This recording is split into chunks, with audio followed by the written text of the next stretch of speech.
नमस्कार मित्रों, आपका पुनः स्वागत है आपके अपने चैनल शेखर एस्ट्रोलॉजी में। लग्न के आधार पे शुक्र के 12 भाव में शुभता एवं अशुभता, यानी शुक्र 12 भाव में स्थित होकर क्या शुभ फल देंगे, क्या अशुभ फल देंगे, इस पर जो मैंने श्रृंखला शुरू की थी उसमें आज लेकर आए हैं कन्या लग्न की चर्चा और जानेंगे कि कन्या लग्न के जातकों के लिए शुक्र क्या फल देते हैं। कन्या लग्न की कुंडली में शुक्र 12 भाव में विराजमान होकर क्या फलाफल देते हैं। तो आइए चर्चा को शुरू करने से पूर्व हम जानते हैं शुक्र की मूलभूत बातें, यानी शुक्र किस राशि में स्वग्रही, किस राशि में उच्च और नीच के होते हैं। जैसा कि चार्ट में आप देख रहे हैं कि शुक्र वृष और तुला राशि में स्वराशि के माने जाते हैं, शुक्र मीन राशि में उच्च राशि के माने जाते हैं और कन्या राशि में नीच राशि के माने जाते हैं। शुक्र के कन्या लग्न में क्या प्रभाव होता है इसको पहले हम देखते हैं। जैसा कि आप चार्ट में देख रहे हैं कि शुक्र द्वितीय भाव यानी धन भाव के स्वामी बन जाते हैं एवं नवम यानी भाग्य भाव के स्वामी बन जाते हैं। भाग्य भाव केंद्र त्रिकोण भाव में सबसे बली भाव होते हैं। साथ ही साथ जन्म कुंडली के अंतर्गत भाग्य भाव को अत्यंत बली भाव माना जाता है। पूर्ण कुंडली की अगर चर्चा की जाए तो नवम भाव से बढ़कर कोई भाव नहीं होता है। इस भाव के स्वामी ग्रह हर हालत में एक शुभ ग्रह बन जाते हैं। यहाँ तो धन भाव के स्वामी और भाग्य भाव के स्वामी होकर शुक्र अत्यंत योगकारी ग्रह बन गए हैं। यहाँ कन्या लग्न के जातकों के लिए शुभ सभी स्थानों पे शुभ फल देने वाले ग्रह बन जाते हैं। यानी कन्या लग्न में शुक्र कहीं भी विराजमान हो शुभ फल देते हैं। हालांकि त्रिक भाव छठा, आठवां और 12वां भाव में शुक्र के फलाफल में निर्बलता तो आती है, परंतु शुभ फल ही देते हैं। शुभ फलों में कुछ कमी ला सकते हैं। आइए शुरू करते हैं और जानते हैं कि पहले भाव से लेकर 12वें भाव में शुक्र क्या फलाफल देते हैं। जैसा कि आप चार्ट में देख रहे हैं कि शुक्र यदि लग्न में विराजमान हो, हालांकि यहाँ विराजमान होने से लग्न में कन्या राशि के शुक्र नीच राशि के माने जाएंगे, परंतु लग्न में विराजमान होकर यहाँ नीचता इनका भंग हो जाता है और ये शुक्र आपको अत्यंत शुभ फल देते हैं।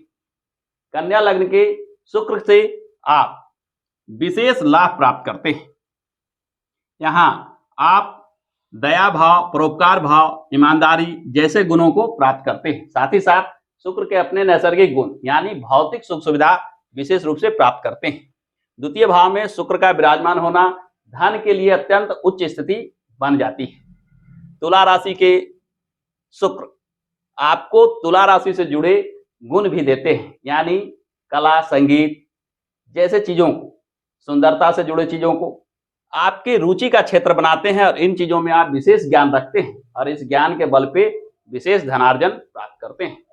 धन के मामलों को लेकर तुला राशि में विराजित शुक्र विशेष लाभ देते हैं। यदि चर्चा की जाए तृतीय भाव में शुक्र के विराजमान होने से, तृतीय भाव में शुक्र का विराजमान होना आपको विशेष लाभ दिलाता है। आप साहस, शक्ति और पराक्रम के बल पे विशेष लाभ प्राप्त करते हैं। यह शुक्र आपको भाई बहनों से विशेष लाभ बताते हैं।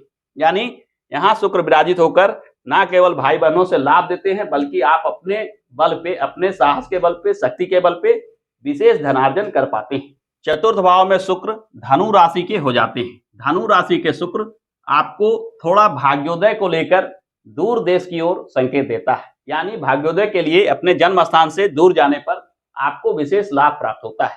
हालांकि चतुर्थ सुख भाव होने की वजह से शुक्र यहाँ विराजित होकर शुक्र अपने नैसर्गिक गुणों को बढ़ा देते हैं, यानी भौतिक सुख सुविधा, धन संपदा इत्यादि मामलों को लेकर यह शुक्र विशेष लाभ देते हैं। कन्या लग्न की कुंडली में भाग्येश का चतुर्थ भाव में केंद्र भाव में विराजित हो जाना एक राजयोग की श्रेणी में आती है। अतः कन्या लग्न के जातकों के लिए शुक्र की जितनी प्रशंसा की जाए उतनी कम है और चतुर्थ भाव में विराजित होना अत्यंत शुभ राजयोग बनाएगा, यानी जीवन में अनेक प्रकार के लाभ प्राप्त करेंगे। यह निश्चित मान लीजिए कि शुक्र यदि आपकी कुंडली में यहाँ विराजमान हो जाए तो आपको जीवन में भौतिक सुख सुविधा विशेष रूप से प्राप्त होती है। चतुर्थ भाव के बाद अगर चर्चा की जाए शुक्र के पंचम भाव में विराजमान होने की, तो पंचम भाव में शुक्र मकर राशि में विराजमान होते हैं। मकर राशि के शुक्र के जुड़े हुए गुणों में कुछ कमी ला सकते हैं, क्योंकि मकर राशि के प्रभाव से आप में ईर्ष्या, द्वेष, राग जैसे गुणों को बढ़ा देते हैं। यानी शनि के कुछ गुण शुक्र को प्रभावित करते हैं, परंतु फिर भी यह शुक्र विद्या, बुद्धि, संतान के मामलों को लेकर अत्यंत शुभ संकेत देते हैं।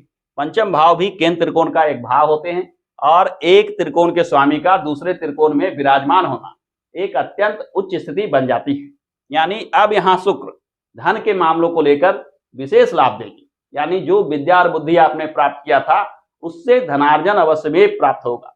आपके द्वारा प्राप्त की गई विद्या कभी भी असफल नहीं होगी। यानी धन को लेकर कभी भी आपकी विद्या असफल नहीं होगी। जो भी विद्या बुद्धि आपके पास है उसके बल पे निश्चित धनार्जन कर पाते हैं। पंचम भाव के बाद षष्ठ भाव में शुक्र कुंभ राशि में विराजित हो जाते हैं। कुंभ राशि के शुक्र भी एक शुभ फल देने वाले ग्रह हैं, परंतु यहाँ अपने शुभता में कुछ कमी लाते हैं क्योंकि छठा भाव में शुक्र कुछ निर्बल हो जाते हैं। परंतु भाग्येश का छठा भाव में विराजमान होना एक शुभ संकेत देता है। यानी शुक्र अब आपको रोग, ऋण, शत्रु से बचाव देंगे। यानी आप कुछ भी कार्य कीजिएगा बड़े सोच विचार कर कीजिएगा। शनि के कुछ गुणों को आप अपने दिमाग में पाते हैं, यानी आप बहुत बुद्धिमानी के साथ किसी कार्य को करते हैं। अगर चर्चा की जाए शुक्र के सप्तम भाव में विराजमान होने की, सप्तम भाव में विराजित शुक्र कन्या लग्न के जातकों के लिए एक राजयोग से कम नहीं, क्योंकि भाग्येश का उच्च राशि में विराजमान होना अत्यंत शुभ संकेत देता है। यहाँ शुक्र विराजित होकर न केवल भौतिक सुख सुविधा लाभ देते हैं बल्कि विवाह के मामलों को लेकर अत्यंत लाभान्वित होते हैं। शादी और शादी के बाद भी आप लाभान्वित होते हैं। ससुराल पक्ष से भी आपको विशेष लाभ होता है। साथ ही साथ किसी ऐसे रोजगार में जो सहयोग सहायता से चलता हो, यानी पार्टनरशिप वाले जितने भी कार्य हैं उससे भी आप विशेष धनार्जन कर पाते हैं। आपके पार्टनर बड़े तेज तरार बुद्धिमान होते हैं, उनके सहयोग से आप विशेष धन संपदा प्राप्त कर लेते हैं। यानी जीवन में अनेक प्रकार के भौतिक सुख देने वाले यह राजयोगकारी शुक्र सप्तम भाव में विराजमान होना भगवान का साक्षात आशीर्वाद माना जाएगा। सप्तम भाव के बाद चर्चा की जाए अष्टम भाव में, तो अष्टम भाव में शुक्र के विराजित होने से कुछ समस्याएं आ सकती हैं, क्योंकि यहाँ शुक्र निर्बल हो जाते हैं, परंतु फिर भी भाग्येश होने के कारण शुक्र शुभ फल ही देंगे। यहाँ उसमें निर्बलता आ सकती है, परंतु भाग्य का सहयोग बना रहेगा। धन संपदा के मामले में आप भाग्यशाली होंगे और शुक्र के जो नैसर्गिक गुण हैं कुछ कम ही सही परंतु आप में अवश्य विद्यमान होंगे। यानी धन हो, यश हो, प्रतिष्ठा हो इत्यादि सारी चीजों को शुक्र यहाँ भी देंगे, परंतु कुछ कम मात्रा में। अगर हम चर्चा करें शुक्र के भाग्य स्थान पे स्वगृही होकर बैठ जाने, यहाँ शुक्र का विराजित होना भाग्य को लेकर अत्यंत शुभ संकेत देते हैं। शुक्र स्वगृही होकर भाग्य को अति बलवान बना देते हैं। आज इस कलयुग में शुक्र का स्वगृही होकर भाग्य भाव में विराजित होना शुक्र के फलाफल को विशेष बढ़ा देते हैं। शुक्र आपको न केवल भाग्य का सहयोग को बढ़ाते हैं बल्कि भाग्य के साथ साथ आप शुक्र से जुड़े क्षेत्रों में जैसे अभिनय क्षमता, कला, संगीत आदि चीजों में रुचि रखते हैं। आज के समय में अनेक ऐसे माध्यम से जो इंटरनेट के माध्यम से प्रसिद्धि प्राप्त होती है उसे प्राप्त करने में ये शुक्र पूर्ण सहायता करते हैं। आप अभिनय हो, कला हो, संगीत हो, किसी भी मामले में पूर्ण सफलता प्राप्त करते हैं, धन संपदा प्राप्त करते हैं, यश प्रतिष्ठा प्राप्त करते हैं। यानी जीवन में हर एक चीजों को देने के लिए ये अकेले शुक्र ही यहाँ सक्षम है। यदि चर्चा की जाए शुक्र के दसम भाव में विराजित होने, दसम भाव के शुक्र बुध से प्रभावित होते हैं। बुध लग्न के भी स्वामी होते हैं। यहाँ शुक्र का विराजमान होना केंद्र, त्रिकोण और लग्न के स्वामी का एक साथ होने के समान फलाफल देंगे। यानी अब यहाँ राजयोग के फलाफल देंगे। शुक्र के कार्य क्षेत्र में विशेष सफलता प्राप्त होगी। कोई भी आधुनिक रहन सहन कार्य और जो सौंदर्य प्रसाधन से जुड़े चीज हो या टीवी, इलेक्ट्रॉनिक मीडिया जैसे चीजों में अभिनय हो या कला संगीत का क्षेत्र हो इत्यादि सारे क्षेत्रों में यहाँ विराजित होकर शुक्र सफलता दिलाते हैं। यानी अगर आपका कार्य क्षेत्र शुक्र से प्रभावित है तो यह निश्चित मानिए कि जीवन में सफलता ही सफलता प्राप्त होगी। जीवन में धन संपदा विशेष रूप से प्राप्त होगी।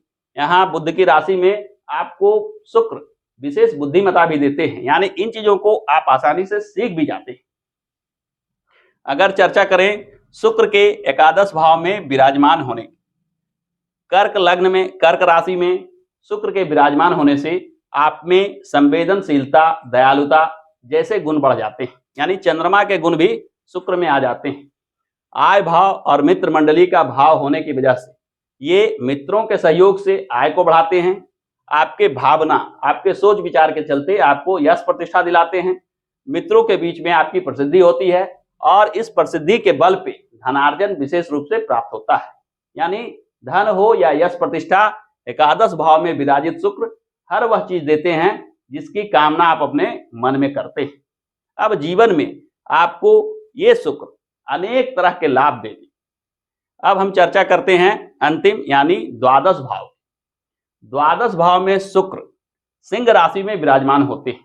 सिंह राशि में विराजित होने पर शुक्र आपको विशेष आकर्षक बनाते हैं। आप में विशेष आकर्षण शक्ति होती है। आप जहां जाते हैं प्रसिद्धि प्राप्त करते हैं, लोग आपको विशेष महत्व देते हैं। यानी सूर्य के प्रभाव भी अब शुक्र में दिखता है। शुक्र का सूर्य की राशि में विराजित होना लोकप्रियता के मामले में अच्छा संकेत माना जाएगा। साथ ही साथ शुक्र जो अपने नैसर्गिक फल यानी भौतिक सुख सुविधा, धन संपदा जैसे चीजों को दे सकते हैं, वो भी आपको पूर्ण मात्रा में देते हैं। काल पुरुष की कुंडली में द्वादश भाव में मीन राशि आती है और यह स्थान शुक्र का अपना स्थान माना जाएगा। यानी कुल मिलाकर कहा जाए कि द्वादश भाव में विराजित होकर शुक्र अत्यंत शुभ फल देने वाले ग्रह बन जाते हैं। तो इस प्रकार से कन्या लग्न में हमने देखा कि शुक्र अत्यंत योगकारी ग्रह हैं और कहाँ विराजित होकर क्या फलाफल देते हैं। कन्या लग्न में हालांकि शुक्र कोई विशेष अशुभ फल नहीं देते हैं, परंतु फिर भी शुक्र के अशुभ फल को दूर करने के लिए कुछ उपायों की चर्चा शास्त्रों में की गई है, जिसकी चर्चा मैं इस वीडियो में करना चाहूंगा। जैसा कि आप चार्ट में देख रहे हैं कि शुक्र के अशुभ फल को दूर करने के लिए क्या करना चाहिए। सबसे पहले शुक्र के अशुभ फल को दूर करने के लिए शुक्र से जुड़े पूजा पाठ अवश्य करना चाहिए, जिसमें शुक्र स्तवराज, शुक्र कवच, शुक्र स्त्रोत जैसे चीजों का पाठ विशेष लाभ देता है। शुक्र के मूल बीज मंत्र ओम सुं शुक्राय नमः, इसका पाठ करना भी शुक्र के शुभ फल को बढ़ाता है और अशुभता को कम करता है। शुक्र यदि शुभ फल दे रहे हो और उनके शुभता को और बढ़ाना है तो आपको शुक्र का यह यंत्र बनवाकर गले में धारण करना चाहिए। इस यंत्र को भोजपत्र पर बनवाकर चांदी के लॉकेट में सफेद धागे में करके गले में धारण करना चाहिए। ऐसा करने से शुक्र के शुभ फल और बढ़ते जाते हैं। शुक्र के अशुभ फल को शांत करने के लिए दान का भी महिमा बताई गई है। शुक्र के वस्तुओं का दान करना शुक्र के अशुभ फल को दूर कर देता है। शुक्र के वस्तुओं की अगर चर्चा की जाए तो चावल, आटा, दही, मिश्री, घी, सफेद रंग के वस्त्र इत्यादि चीजों के शुक्र की वस्तु मानी जाती है। यदि शुक्र किसी प्रकार के अशुभ फल दे रहे हो तो इन चीजों का दान करना चाहिए। हालांकि कन्या लग्न के जातकों के लिए शुक्र संबंधित वस्तुओं का दान करना शुभ नहीं होता है, क्योंकि कन्या लग्न के कुंडली में शुक्र एक बलवान और योगकारी ग्रह बन जाते हैं। अतः शुक्र के फलाफल को कम करने का उपाय आपको भूलवश भी नहीं करना चाहिए। तो आज की चर्चा में कन्या लग्न में हमने जाना कि शुक्र 12 भाव में स्थित होकर क्या शुभ या अशुभ प्रभाव दे रहे हैं। आगे आने वाले वीडियो में हम जानेंगे तुला लग्न की चर्चा, और तुला लग्न में शुक्र 12 भाव में विराजित होकर क्या फलाफल दे सकते हैं, उसकी चर्चा में हम जानेंगे शुक्र के फलाफल। तो आज के वीडियो में इतना ही, फिर मिलते हैं अगले वीडियो में तुला लग्न पे चर्चा को लेकर। तो आज के लिए अनुमति दीजिए। धन्यवाद।